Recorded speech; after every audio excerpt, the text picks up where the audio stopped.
नमस्ते, मैं चंद्रशेखर आप सभी को मैं अपने चैनल डिलीजेंट एकेडमी में स्वागत करता हूं। हम लोग बिहार एसएससी के लिए मैथ का सीरीज स्टार्ट किए थे, जिसमें हम लोग प्रत्येक दिन बिहार एसएससी में आए हुए मैथ का प्रीवियस ईयर क्वेश्चन और उस पर आधारित मैथ का क्वेश्चन कर रहे हैं। चलिए आज उस सीरीज में हम लोग आगे की तरफ चलते हैं। इससे पहले अगर आप मेरे चैनल पर नए हो तो चैनल को सब्सक्राइब कर लें और बेल आइकन को प्रेस करना बिल्कुल ना भूलें, ताकि आपको सबसे पहले लेटेस्ट नोटिफिकेशन मिलता रहे। चलिए अब हम लोग क्वेश्चन की तरफ चलते हैं। देखिए हमारा क्वेश्चन क्या दिया हुआ है। हमारा क्वेश्चन दिया है 500 मीटर और 750 मीटर लंबाई की दो रेलगाड़ी समान दिशा में गतिशील है।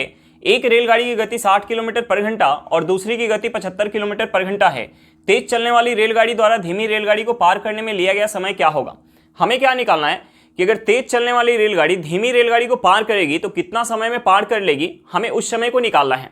तो देखिए एक हमारा कंसेप्ट होता है कि जब कोई रेलगाड़ी किसी प्लेटफॉर्म को पार करती है, किसी पुल को पार करती है या किसी दूसरे रेलगाड़ी को पार करती है, तो उस केस में रेलगाड़ी अपनी लंबाई प्लस की जिसे पार करती है उसकी लंबाई के बराबर दूरी चलती है। तो देखिए यहाँ दूरी क्या हो जाएगा, तेज चलने वाली रेलगाड़ी जो है धीमी रेलगाड़ी को पार कर रही है, यानी यहाँ दूरी क्या हो जाएगा, दोनों के लंबाई के योग के बराबर। यानी हम यहाँ से अगर दूरी निकालेंगे, तो दूरी क्या हो जाएगा, दोनों के लंबाई के योग के बराबर। यानी एक रेलगाड़ी की लंबाई का हमें क्या दिया हुआ 500 मीटर दिया हुआ है और दूसरे का हमें लंबाई क्या दिया हुआ 750 मीटर दिया हुआ है। तो हम यहाँ से दूरी निकालेंगे तो दूरी हमारा क्या हो जाएगा, दूरी हो जाएगा 1250 मीटर। दूरी हमारा क्या हो जाएगा 1250 मीटर। अब देखिए हमें जो है समय निकालना था, तो हमें दूरी पता चल गया। अगर हम स्पीड निकाल लें तो दूरी में हम स्पीड से भाग देंगे तो हमारा समय निकल के आ जाएगा। अब देखिए हम स्पीड कैसे निकालेंगे, हमें क्वेश्चन में दिया हुआ है कि दोनों रेलगाड़ी जो है समान दिशा में गतिशील है, दोनों जो है एक ही दिशा में जा रही है। तो यहाँ हमारा रिलेटिव स्पीड क्या हो जाएगा, दोनों का स्पीड माइनस हो जाएगा। तो हम यहाँ रिलेटिव स्पीड निकालेंगे, दोनों का हमें स्पीड दिया हुआ है तो हम रिलेटिव स्पीड निकालेंगे तो यहाँ दोनों का स्पीड क्या हो जाएगा, माइनस हो जाएगा। एक का हमें स्पीड दिया हुआ 75 किलोमीटर पर घंटा और दूसरा का हमें स्पीड दिया हुआ 60 किलोमीटर पर घंटा। यानी यहाँ से हमारा रिलेटिव स्पीड क्या हो जाएगा, रिलेटिव स्पीड हो जाएगा 15 किलोमीटर पर घंटा। अब देखिए जो हमारा डिस्टेंस निकल के आया है मीटर में निकल के आया है और स्पीड क्या निकल के आया हमारा किलोमीटर पर घंटा। तो हम इसे मीटर पर सेकंड में चेंज कर लेते हैं। हम इसे मीटर पर सेकंड में चेंज करेंगे तो इसके लिए हमें क्या करना पड़ेगा, 5/18 से गुना करना पड़ेगा।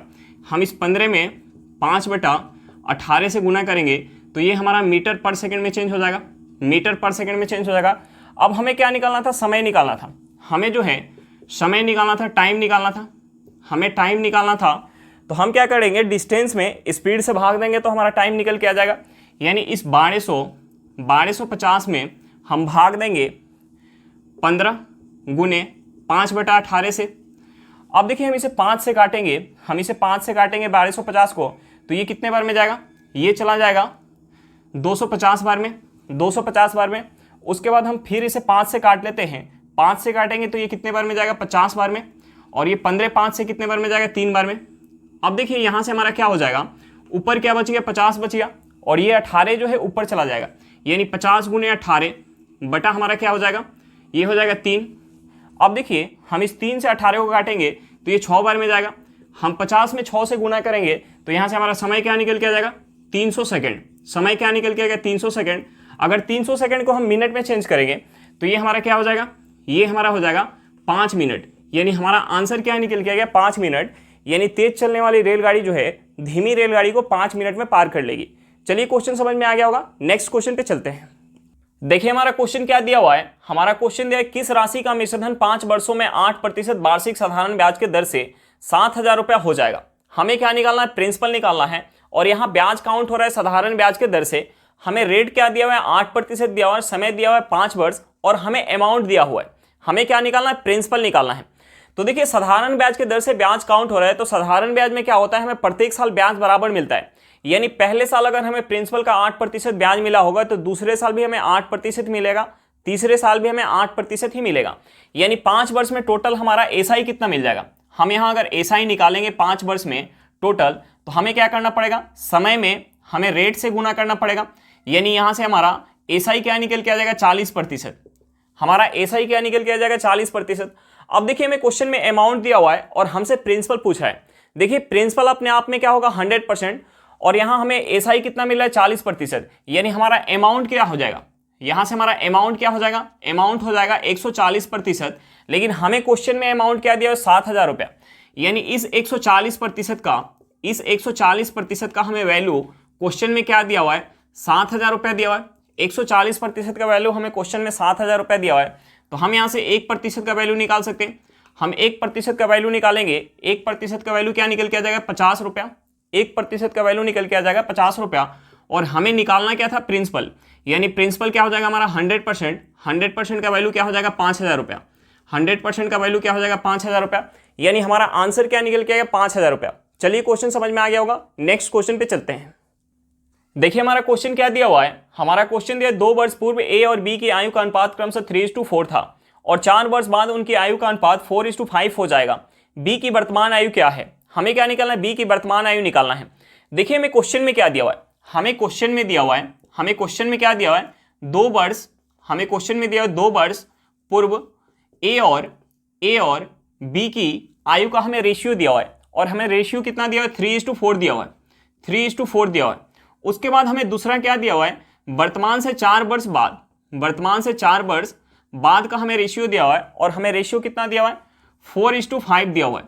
तो देखिए हम सबसे पहले क्या चेक करेंगे, हम सबसे पहले आयु के बीच का डिफरेंस चेक करेंगे, क्योंकि 2 लोगों के बीच का आयु का जो डिफरेंस होगा वो वर्तमान में जितना होगा उतना 4 वर्ष बाद भी होगा और 2 वर्ष पहले भी होगा। यानी 2 लोगों के बीच आयु का डिफरेंस कभी भी हमारा चेंज नहीं होता है।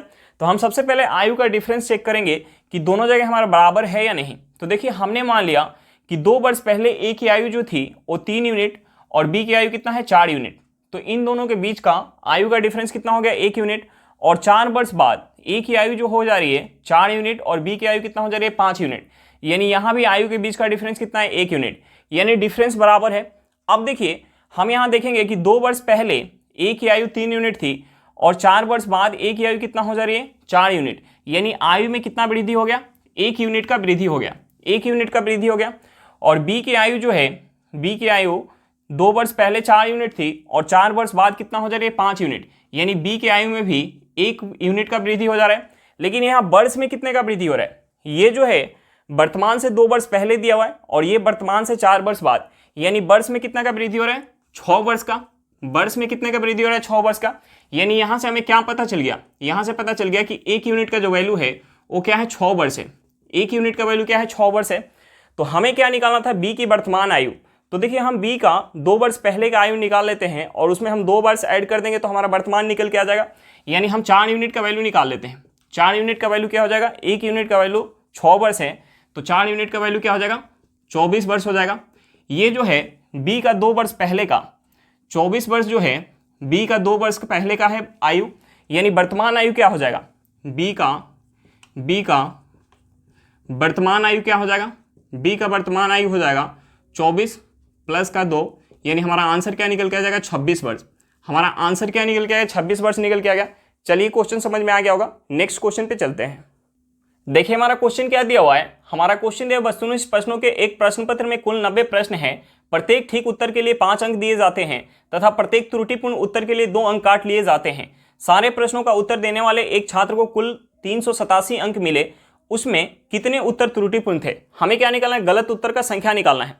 तो देखिए हमें क्वेश्चन में कुल प्रश्न कितना दिया हुआ है, 90 दिया हुआ है। हमें क्वेश्चन में कुल प्रश्न कितना दिया हुआ है, 90 दिया हुआ है। कुल 90 प्रश्न दिया हुआ है और हमें क्वेश्चन में क्या दिया हुआ कि एक सही उत्तर के लिए उसे 5 अंक मिल रहा है, एक सही उत्तर के लिए उसे 5 अंक मिल रहा है और एक गलत उत्तर के लिए 2 अंक काट लिए जा रहे हैं। यानी इसका मतलब हमारा ये हो गया कि प्रत्येक जो 90 क्वेश्चन है प्रत्येक 5-5 नंबर का है, प्रत्येक क्वेश्चन 5-5 नंबर का है। अगर एक क्वेश्चन गलत करेगा तो उसका तो 5 नंबर कटेगा ही, जो 5 नंबर का प्रश्न है उसका तो 5 नंबर कटेगा ही। और क्या काट लिया जाएगा, 2 नंबर एक्स्ट्रा काट लिया जाएगा। यानी एक क्वेश्चन गलत करने पे उसका नंबर कितना कट जाएगा, 7 नंबर कट जाएगा। एक क्वेश्चन गलत करने पे 7 नंबर कट जाएगा। अब देखिए टोटल जो है 90 प्रश्न है, टोटल 90 प्रश्न है, एक प्रश्न सही करने पे 5 अंक मिल रहा है। तो देखिए अगर हमने मान लिया कि उसने 90 प्रश्न का उत्तर दिया था, अगर 90 का 90 सही होता, 90 का 90 अगर सही होता तो उसे कितना अंक मिलता। हम इस 90 में 5 से गुना करेंगे तो कितना मिल जाता, 450 अंक मिल जाता, 450 अंक मिल जाता। लेकिन उसे मिल कितना रहा है, 387। उसे मिल कितना रहा है, 387। उसे मिल कितना रहा है, 387। तो हम इस 450 में से 387 माइनस करेंगे, ये कितना हो जाएगा, 63 हो जाएगा। यानी उसे 63 नंबर कम मिल रहा है। 63 नंबर कम क्यों मिल रहा है, उसने तो टोटल 90 क्वेश्चन का आंसर दिया था तो उसे 450 मिलना चाहिए था, लेकिन उसे 63 नंबर कम क्यों मिल रहा है? क्योंकि उसने कुछ प्रश्न का उत्तर गलत दिया है। यानी कितना प्रश्न का गलत उत्तर दिया हुआ है, हमें उस प्रश्न का संख्या निकालना था। तो देखिए एक प्रश्न गलत करने पे 7 नंबर कट रहा है, तो 63 नंबर कटा होगा, 63 नंबर कटा होगा। इसका मतलब क्या हुआ कि कितना प्रश्न गलत किया होगा? हम इस 63 में 7 से भाग देंगे, हमारा यहाँ से आंसर क्या निकल के आ जाएगा? 9। यानी उसने 9 प्रश्न का गलत आंसर दिया होगा, जिसके कारण उसका 63 नंबर कट गया होगा। और हमसे पूछ क्या रहा था? गलत प्रश्न का हमसे संख्या पूछ रहा था। हमारा आंसर क्या निकल के आ गया? 9 निकल के आ गया। चलिए क्वेश्चन समझ में आ गया होगा। नेक्स्ट क्वेश्चन पे चलते हैं। देखिए हमारा क्वेश्चन क्या दिया हुआ है। हमारा क्वेश्चन दिया किसी बर्तन को नल ए 4 मिनट में भरता है, जबकि दूसरा नल बी उसे 5 मिनट में खाली कर देता है। यदि दोनों नल एक साथ खोल दिए जाए और बर्तन खाली हो तो वह कितने देर में भर जाएगा? तो देखिए हम सबसे पहले क्या करते हैं, जो हमारा समय दिया हुआ है हम उसका एलसीएम निकाल लेते हैं। हमारा समय क्या दिया हुआ है? समय दिया हुआ है 4 मिनट और दूसरा समय दिया हुआ है 5 मिनट। तो हम 4 और 5 का एलसीएम निकालेंगे। 4 और 5 का एलसीएम क्या हो जाएगा? 20 हो जाएगा। हम बर्तन की धारिता मान लेते हैं 20 यूनिट। बर्तन की धारिता मान लेते हैं 20 यूनिट। अब देखिए 20 यूनिट पानी जब ए भर रहा है, 20 यूनिट पानी जब ए भर रहा है तो कितना समय ले रहा है? 4 मिनट का समय ले रहा है। और जब 20 यूनिट पानी बी खाली कर रहा है, हमने यहाँ माइनस का सिंबल क्यों लगाया? क्योंकि बी जो है निगेटिव काम कर रहा है, तो हमने यहाँ निगेटिव का सिंबल लगाया। बी जो है 20 यूनिट पानी खाली कर रहा है तो कितना समय ले रहा है? 5 मिनट का समय ले रहा है। तो देखिए हम यहाँ से दोनों का इफिशियंसी निकाल सकते हैं। ए जो है 4 मिनट में 20 यूनिट पानी भर रहा है, तो 1 मिनट में कितना भरेगा? 5 यूनिट पानी भरेगा। बी जो है 5 मिनट में 20 यूनिट पानी खाली कर रहा है, तो 1 मिनट में कितना पानी खाली करेगा? 4 यूनिट पानी खाली करेगा। अब देखिए दोनों का एफिशिएंसी हमें पता चल गया। अगर दोनों को एक साथ खोल दिया जाए, तो ए जो है 1 मिनट में 5 यूनिट पानी भरेगा और बी उसमें से 1 मिनट में 4 यूनिट पानी खाली कर देगा। यानी हम दोनों को एक साथ खोल दे, ए माइनस बी। हमने यहाँ माइनस क्यों लगाया? हमने यहाँ माइनस लगाया क्योंकि बी जो है खाली करने वाला नल है, निगेटिव काम कर रहा है, तो हमने निगेटिव का सिंबल लगाया। यानी ए माइनस बी अगर दोनों को साथ खोल दिया जाए तो ए जो है 1 मिनट में 5 यूनिट पानी भरेगा और बी उसमें से 4 यूनिट पानी खाली कर देगा। यानी 1 मिनट में 1 यूनिट पानी भर पाएगा। और बर्तन का धारिता हमने क्या मान के रखा है? 20 यूनिट। यानी 20 यूनिट पानी भरने में अगर दोनों को एक साथ खोल दिया जाए तो 1 मिनट में 1 यूनिट पानी भर रहा है, तो 20 मिनट पानी भरने में कितना समय लग जाएगा? यहाँ से हमारा समय निकल के आ जाएगा 20 मिनट। दोनों मिलके 1 मिनट में 1 यूनिट पानी भर रहे हैं, तो 20 यूनिट पानी भरने में कितना समय लग जाएगा? 20 मिनट का समय लग जाएगा। यानी हमारा आंसर क्या निकल के आ गया? 20 मिनट। चलिए क्वेश्चन समझ में आ गया होगा। नेक्स्ट क्वेश्चन पे चलते हैं। देखिए हमारा क्वेश्चन क्या दिया हुआ है। हमारा क्वेश्चन दिया है एक भिन्न और उस भिन्न के व्युत्क्रम के 3 गुना का योग 73/20 है। वह भिन्न क्या है? हमें क्या निकालना है? भिन्न निकालना है।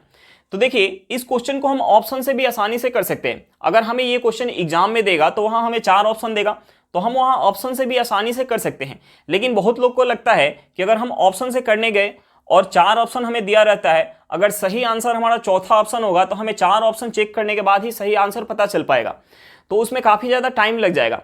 तो बहुत लोग ऑप्शन से करना नहीं चाहते हैं। तो देखिए अगर हम बिना ऑप्शन का भी इसे करेंगे तो हम इसे आसानी से कर सकते हैं। देखिए बिना ऑप्शन का हम कैसे कर सकते हैं? बिना ऑप्शन का करने के लिए हमें क्या करना पड़ेगा? भिन्न मानना पड़ेगा। तो देखिए हम भिन्न मान लेते हैं कुछ, हम भिन्न को मान लेते हैं x/y। बिना ऑप्शन से करने के लिए हम भिन्न को मान लेते हैं x/y।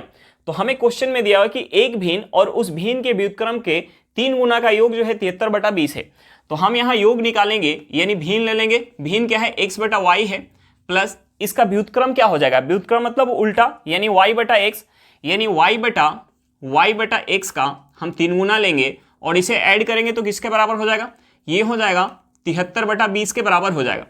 अब देखिए यहाँ से हम ऐड कर लेते हैं, इन दोनों को ऐड करेंगे तो हमारा क्या हो जाएगा? ये हो जाएगा x² प्लस ये हो जाएगा 3 × y² बटा क्या हो जाएगा? x × y हो जाएगा। x × y हो जाएगा इक्वल टू क्या हो जाएगा? ये हो जाएगा 73/20। 73/20। अब देखिए इस x और y की जगह हम क्या रखें कि गुना करने के बाद हमारा 20 निकल के आ जाए। हम इस x और y की जगह क्या रखें कि गुना करने के बाद 20 निकल के आ जाए? तो हम x और y की जगह 5 और 4 रख सकते हैं। x और y की जगह हम 5 और 4 रख सकते हैं। देखिए 5 और 4 रख के हम एक बार चेक करते हैं कि 5 और 4 x का वैल्यू अगर हम रखेंगे x और y का, तो हमारा आंसर सही निकल के आएगा कि नहीं।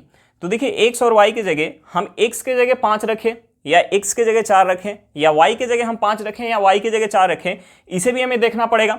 अब देखिए अगर हम y की जगह 5 रख लेते हैं, अगर हम y की जगह 5 रखेंगे तो हम 5 का स्क्वायर करेंगे, ये कितना हो जाएगा? 25। 25 में अगर हम 3 से गुना करेंगे तो कितना हो जाएगा 75, यानी केवल 3y² ही 75 हो गया। लेकिन जबकि हमारा यहाँ क्या दिया हुआ है 73 दिया हुआ है, यानी हम y की जगह 5 नहीं रख सकते, हम x के जगह 5 रखेंगे। x के जगह 5 रखेंगे तो x का स्क्वायर करेंगे, ये कितना हो जाएगा हमारा, ये हो जाएगा 25, और हम यहाँ जो है y की जगह 4 रखेंगे तो 4 का स्क्वायर क्या हो जाएगा 16 में 3 से गुना करेंगे कितना हो जाएगा 48 और 25 ऐड करेंगे, ये हमारा कितना हो जाएगा 73 हो जाएगा।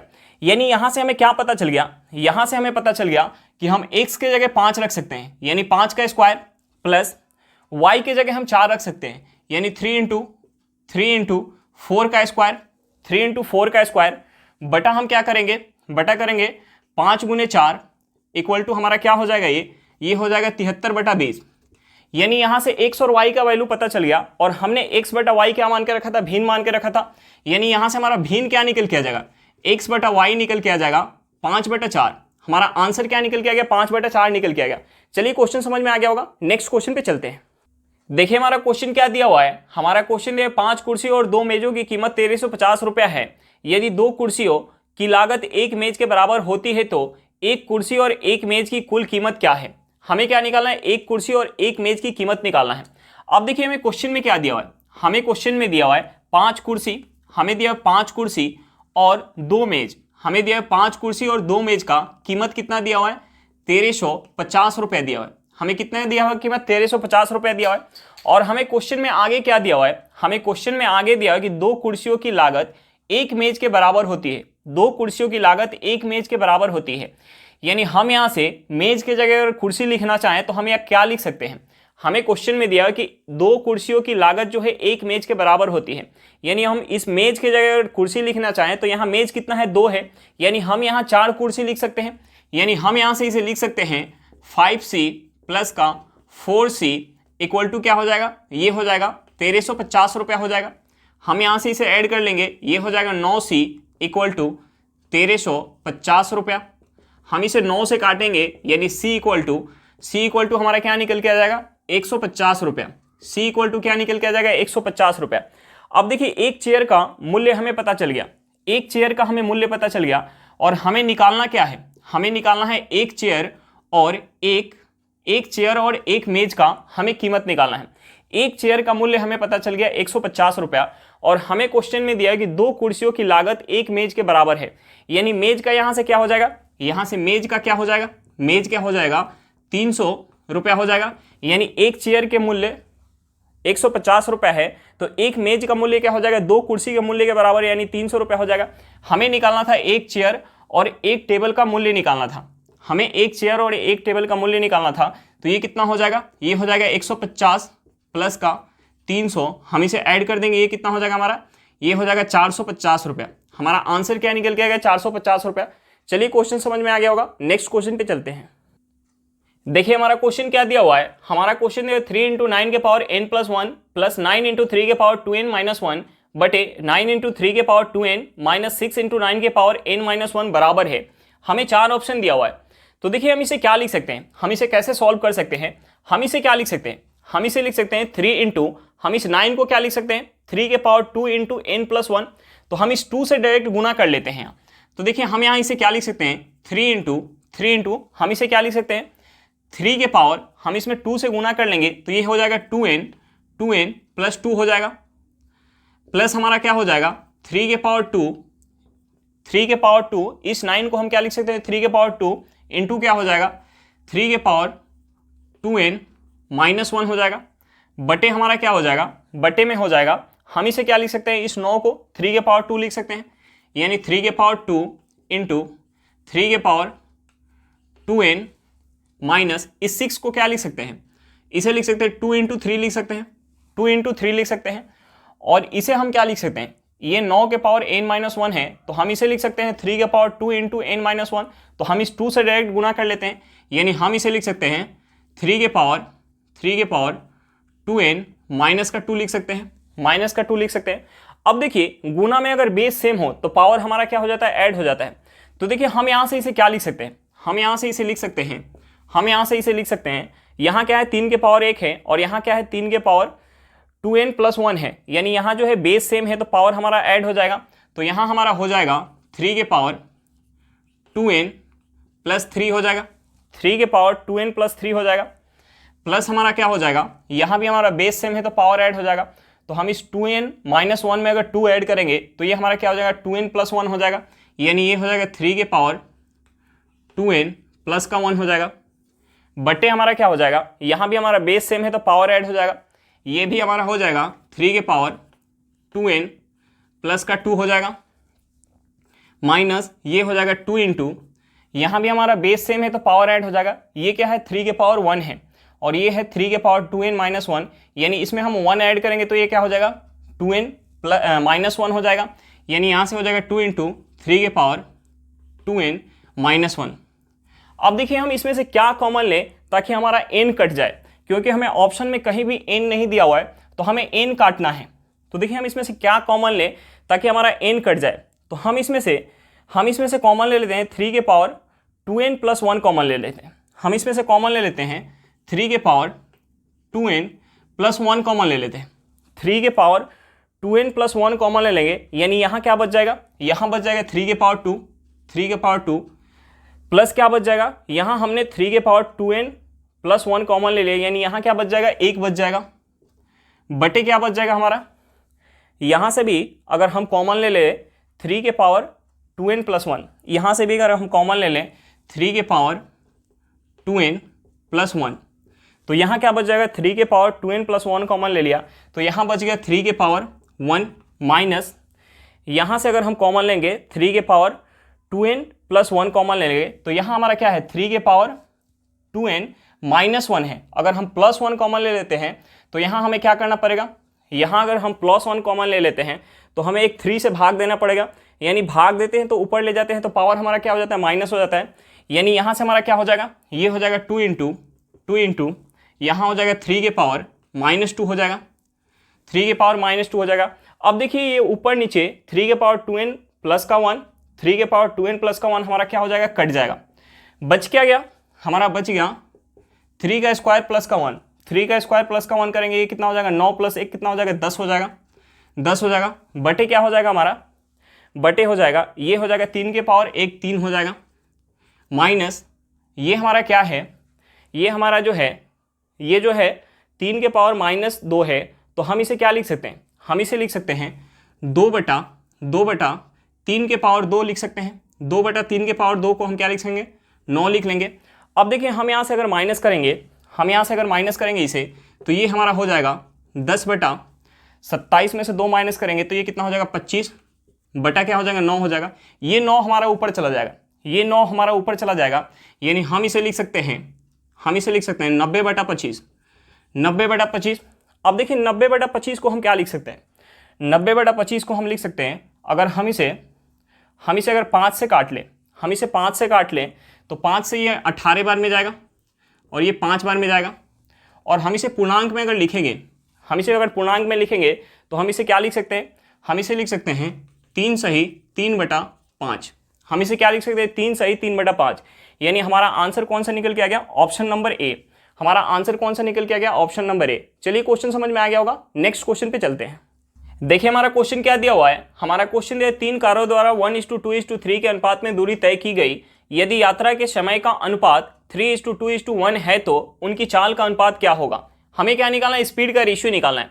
अब देखिए हमें क्वेश्चन में क्या दिया हुआ है, हमें क्वेश्चन में डिस्टेंस का रेशियो दिया